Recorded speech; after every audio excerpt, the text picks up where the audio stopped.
ഞാൻ ഒരിക്കലും അധർമ്മം ചെയ്യില്ല. അതാ ഈ മാപ്സ്റ്റിക് മീഡിയയിലൂടെ തന്നെ ഞാൻ പറയുന്നു, ഞാൻ ഒരിക്കലും അധർമ്മം ചെയ്യില്ല, ഒരിക്കലും ചതിക്കില്ല, ഒരിക്കലും വഞ്ചിക്കില്ല, ഒരിക്കലും ദ്രോഹിക്കില്ല, ആരുടെയും പണം വാങ്ങിച്ചിട്ട് തിരിച്ചു കൊടുക്കാതിരിക്കില്ല, ഞാൻ ആർക്കും ഒരു ദോഷം ഉണ്ടാകുന്ന ചെയ്യില്ല, നല്ലത് മാത്രം ചെയ്യുന്ന ഒരു വ്യക്തിയാണ്. അതിലെനിക്ക് അഭിമാനമുണ്ട്. അപ്പം എന്നെയൊക്കെ ഇങ്ങനെ മോശപ്പെട്ടത് പറഞ്ഞു മോശക്കാരാക്കുമ്പോൾ ആരും വിശ്വസിക്കത്തില്ല. എന്നാലും എന്നെ സ്നേഹിക്കുന്നവർ പലരും എന്നെ ഫോൺ വിളിച്ച് പറഞ്ഞു, അയ്യോ രജിത്തേട്ടാ, രജി സാറേ ഇങ്ങനെ കേട്ടല്ലോ, അങ്ങനെ വല്ലതും ഉണ്ടോ?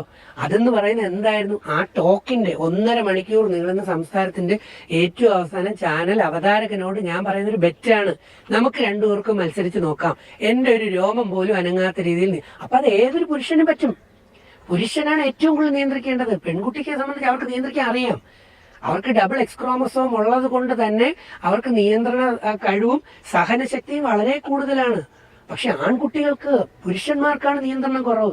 ആ പുരുഷന്മാർക്ക് നിയന്ത്രണം കുറച്ച് കൂട്ടാൻ വേണ്ടിയാണ് ജ്ഞാനവും ധ്യാനവും യോഗയും മെഡിറ്റേഷനും എല്ലാം വെച്ചേക്കുന്നത്. പെൺകുട്ടികളും അത് പഠിക്കുന്നത് വളരെ നല്ലതാണ്.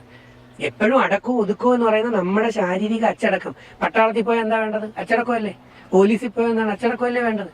അപ്പൊ ഇതെല്ലാം വേണം. പക്ഷെ നമ്മൾ എന്ത് ചെയ്യുക? കുറച്ച് പേര് സോഷ്യൽ മീഡിയ കയറിയിരുന്ന് ആരെങ്കിലും നല്ലത് വല്ലതും പറഞ്ഞാൽ അതിനെ വലിച്ചു കീറി നശിപ്പിച്ച് മോശപ്പെട്ട പ്രവർത്തനങ്ങളും സംസാരങ്ങളും കാഴ്ചവെച്ച് അവരിങ്ങനെ എന്താ പറയുക, ഇസഡ് ജനറേഷൻ, ഇനിയൊരു തലമുറ ഇല്ലാത്ത രീതിയിൽ അടുത്ത തലമുറയെ നശിപ്പിച്ച് സൃഷ്ടിക്കുന്ന രീതിയിൽ ചിന്തകളെ മോശമാക്കി, പ്രവൃത്തികളെ മോശമാക്കി ഇങ്ങനെ പോകുന്നു.